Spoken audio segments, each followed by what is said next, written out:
The sun had barely risen over the rooftops of Abeokuta when Tunde buttoned up his shirt and kissed his wife on the forehead.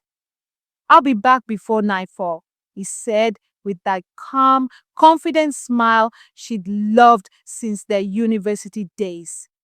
Amaka smiled sleepily, unaware that her husband of 10 years wasn't heading to his law office in Lagos, at least not today. Tunde had mastered the art of balancing his two lives. He had an entire second family just one state away, a woman named Ngozi who thought she was his only queen, and a little boy named Junior who called him Daddy with pride. Tunde's phone buzzed in his pocket, but he didn't check it. He never did around Amaka. Secrets, after all, are only as safe as the silence surrounding them. Tunde arrived in Ibadan by noon, his second car already waiting for him at a friend's compound. He changed his clothes in the back seat, switching from the serious husband-lawyer mode into playful doting father. When Ngozi opened the door, her smile lit up the whole compound. "Daddy Junior!" the boy yelled, running into his arms. This was his escape, his freedom. He wasn't pretending here. At least that's what he told himself every time. As dusk approached, Tunde sat outside Ngozi's small rented bungalow, laughing and eating suya with her, while Junior danced to music playing from a nearby speaker. It felt like a different world, one without responsibilities, without expectations. "You should just move here," Ngozi whispered, leaning on his shoulder. Tunde chuckled but said nothing. He had said the same words to her 2 years ago, then again last year. Yet every time he returned to Amaka's house before midnight, as if drawn back by invisible chains. But tonight, as he scrolled through his phone, he noticed something odd. A missed call from Amaka, followed by a text. "You left your second phone on the dresser. Who's Ngozi?" His world stilled. He blinked at the screen, his heart skipping. The lie he had managed for a decade had just sprung a leak, and water was seeping fast. Tunde's hands trembled as he stared at the message again. The air felt thinner now, and the once warm evening breeze turned cold. Ngozi didn't notice at first. She was still humming and sipping malts. But something about Tunde's stillness caught her eye. "What's wrong?" she asked, leaning closer. He shook his head slowly, pocketing the phone like it burned. "I just need to go back early tonight," he mumbled. Her face fell. "Again?" she asked, her voice flat. But he didn't reply. His mind was already racing, mapping out every possibility. Maybe Amaka didn't know everything yet. Maybe he could still lie, explain it away, say Ngozi was an old client. But deep down, he knew Amaka wasn't stupid. She was calm, calculated. If she had sent that message, it meant she had evidence. And for the first time in years, Tunde didn't feel in control. The drive back to Lagos was a blur. Tunde didn't play music. He didn't call anyone. Every red traffic light felt like judgment. Every passing car seemed to stare. He rehearsed lines in his head. "It's not what you think," or "I can explain everything." But none of them sounded convincing enough. His two worlds were colliding, and the impact would be loud. Very loud. His phone buzzed again. This time it was from Amaka's sister. "You need to come home. Amaka isn't speaking to anyone." That message hit harder than a punch. When Tunde finally pulled into his compound, the gateman didn't smile like he used to. He opened the gate with a slow, cautious motion. The house lights were off. Everything was quiet. Too quiet. He stepped inside, expecting to see Amaka in the living room, arms folded, phone in hand. But no one was there. Only silence and a note on the center table. His chest tightened. He picked it up slowly. I saw everything. The pictures, the birthday messages, the hotel receipts. Don't come looking for me tonight. I need time. The words were steady, but he could feel the heartbreak between the lines. Tunde sank into the couch, the same one they bought together during their first year of marriage. The walls seemed to close in. 10 years of planning, sneaking, scheduling. It had all ended with one forgotten phone, one careless moment. He had finally broken what he swore to protect. Tunde couldn't sleep that night. He sat in the dark, staring at his reflection in the glass window. It wasn't guilt that kept him awake. It was fear.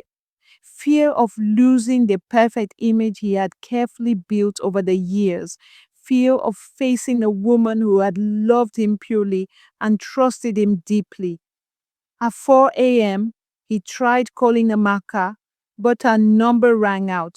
He sent a text, "Please, let's talk. I'm sorry, I'll explain everything." No reply. He opened his email, scrolling through old photos, pictures of their wedding, their honeymoon in Ghana, housewarming in Lekki. They looked happy. They were happy, at least he thought they were. But now everything had changed, and Tunde didn't know how to fix it. By midday, Amaka still hadn't come home. Her friends claimed they hadn't seen her. Her parents said she was safe but unavailable. Tunde went to her office. She had taken a personal leave. Panic set in, then came the real heat. One of his junior colleagues forwarded a message. It was a screenshot of Ngozi's birthday post from 2 years ago, calling Tunde the only man who truly sees me. It was trending. People were whispering. The mask had cracked, and now the pieces were falling everywhere. At Ngozi's home, things weren't quiet either. Someone had sent her the screenshots too. Pictures of Amaka's wedding ring. A full thread exposing Tunde's double life had been shared on social media. Her best friend was the one who broke the news. "Ngozi, you're not the only one. He's been married for 10 years. His wife just found out." Ngozi's hands went cold. She called Tunde, but he didn't answer. A word spun. Junior, their son, ran into the room holding a toy plane, unaware of the storm outside. Ngozi stared at him, then at the photos on her wall, the ones of Tunde kissing Junior's forehead, of them at the beach last Christmas. Lies. Everything. She sat on the floor and wept. The man she built her dreams around had built his foundation on deceit. What hurt the most was not the betrayal. It was the years. 10 whole years. Wasted. Tunde finally turned off his phone. The calls, the messages, the tags, they were too much. Everyone had something to say. Even people who didn't know him personally were now sharing their opinions. Typical Lagos man. How do you live a life for 10 years? Men would disgrace you. He stared at the wall like it could offer answers. But walls don't speak. He hadn't gone to work. He hadn't eaten. He just sat, trying to piece together how one small mistake, a forgotten phone, had exposed a lifetime of deception. He wondered if things would ever return to normal. Deep down, he knew they wouldn't.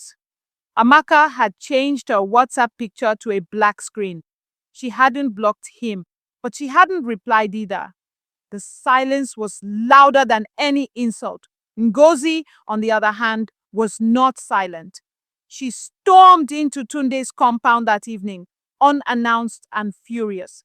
"You used me!" she screamed from the gate. Neighbors peeked through their curtains. Tunde stepped outside, his face pale. "Let's talk inside," he said, panicking. But Ngozi was not the quiet, understanding woman she once was. 10 years, Tunde, 10 years. And I was your side piece the whole time? Her voice broke. He had no answer, just shame. Junior was in the back seat of Ngozi's car, watching his mother cry through the windshield. He didn't understand everything, but he knew something was very wrong. Tunde's eyes met his son's for a brief moment, and then Junior looked away. That single glance hit Tunde harder than Ngozi's words. He who had built a bond with that boy, raised him like his own, and now he might lose even that. You made me look like a fool, Ngozi whispered, her voice now tired. I introduced you to my family, my church group, everyone. Do you know how much that hurts? Tunde lowered his head. For the first time, he truly saw the destruction he had caused, not just to Amaka, not just to Ngozi, but to a little boy who called him father.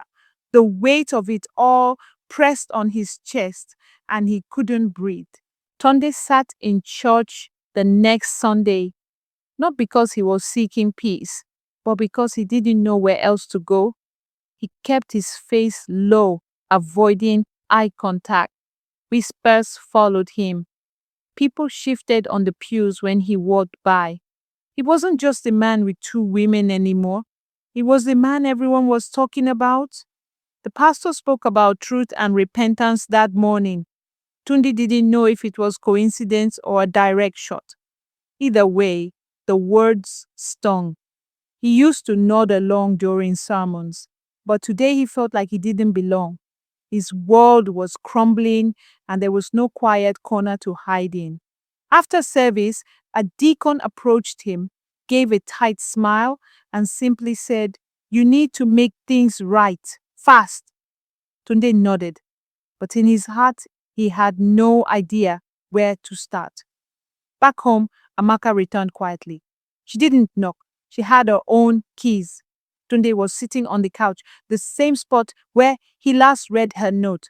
When he saw her, he stood quickly. Amaka, he started, but she raised her hand. Don't speak. Her eyes were red, but her voice was steady. I just came to pack a few things. Tunde watched her walk past him like a stranger. The woman who once laughed at his dry jokes, who cried with him when they lost their first baby, now moved through their home like it meant nothing. He wanted to beg, but guilt froze his tongue. How do you plead for 10 years of betrayal? As Amaka packed her clothes into a suitcase, she paused and looked around their bedroom, their once sacred space. Her gaze landed on a photo of them on the wall, smiling at a beach resort. She stared at it for a long moment before quietly taking it down and placing it face down on the bed. Tunde stood by the door, helpless. I loved you, she finally said, not looking at him. Even when you were distant, even when I suspected something, I convinced myself you were just tired, overworked. I didn't want to believe what my spirit was screaming. Her voice cracked on the last word. But now I know you weren't tired. You were busy being someone else's husband. She zipped her bag slowly, wiped her eyes, and walked out of the room. Tunde didn't follow. He just stood there, silent, as the sound of her footsteps faded away. Tunde woke up the next morning in an empty house. The silence was deafening, a stark contrast to the usual warmth of Amaka's laughter filling every corner. He wandered into the kitchen, where her favorite tea mug still sat untouched. For years, they had shared their mornings here, planning futures that now felt like illusions. His phone buzzed. It was Ngozi again. She wanted answers, closure, a chance to speak face to face. But Tunde felt trapped between two broken homes, unsure which path to choose. Meanwhile, Amaka stayed with her sister, surrounded by family but feeling completely alone. She scrolled through old messages from Tunde, sweet nothings, promises, lies hidden in plain sight. Her heart was shattered, but beneath the pain, a spark of resolve grew stronger. She wasn't just a victim. She was a woman who deserved truth and respect. She decided to confront Tunde, not with anger, but with the strength that comes from knowing her worth. Ngozi sat quietly in her living room, Junior playing nearby. She dialed Tunde's number again, determination in her voice. "We need to talk. No more secrets," she said softly. Tunde agreed reluctantly, knowing the road ahead would be painful but necessary. Both women, unknowingly connected by the same man, were about to rewrite their stories. Tunde met Ngozi at a quiet cafe, their eyes heavy with unspoken words. She stared at him, searching for the man she thought she knew. "Why, Tunde?" she asked softly. 10 years? How did you live 2 lives without breaking?" He swallowed hard, the weight of his mistakes pressing down. "I was afraid to lose both of you. I thought I could keep the balance, but I was wrong." Ngozi's tears welled up. "You broke our trust." Our family Junior tugged at her hand, confused by the tension in the room. Tunde reached out to his son, but Ngozi pulled him back. "You have to earn us back, both of us." Meanwhile, Emeka was gathering her things to move out permanently. Her friends surrounded her, offering support and strength. She felt broken, but also strangely free. For years, she had carried the weight of Tunde's secrets alone. Now, the truth was out, and though it hurt, it also gave her a chance to rebuild. She decided to focus on herself and Junior's future, refusing to let betrayal define her life. Back at home, Tunde sat alone, the silence deeper than before. He stared at old photos, smiles that now felt like lies. He realized the damage wasn't just to the women, but to the little boy who called him Dad. He vowed to change, to be honest and worthy, no matter how long it took. Tunde started therapy, alone at first. Facing the truth about himself was harder than he ever imagined. The counselor asked him why he chose to live 2 lives. "Fear," he said simply. "Fear of losing love, fear of failure."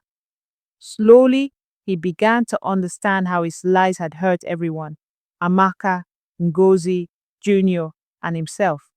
He promised to make amends, but he knew healing would take time. There was no quick fix, no magic words, only patience, honesty, and courage. Amaka, now settled into a new apartment, focused on rebuilding her life. She enrolled Junior in a good school and started working again, finding strength in independence. One afternoon, Tunde called. His voice was quiet, full of remorse. "I'm not asking for forgiveness yet," he said, "but I want you to know I'm working on being a better man, for Junior and for myself." Amaka listened, but didn't respond right away. Healing was her priority, and trust couldn't be rushed. Ngozi, too, found a peace. She enrolled Junior in Sunday school and joined a women's support group. She learned to set boundaries and value herself beyond the pain. One evening, as she tucked Junior into bed, he looked up and said, "Mommy, will Daddy come back?" Tears filled her eyes, but she smiled softly. "We'll take it one day at a time, Junior." And with that, their new life began, wounded but hopeful, ready to face whatever tomorrow would bring.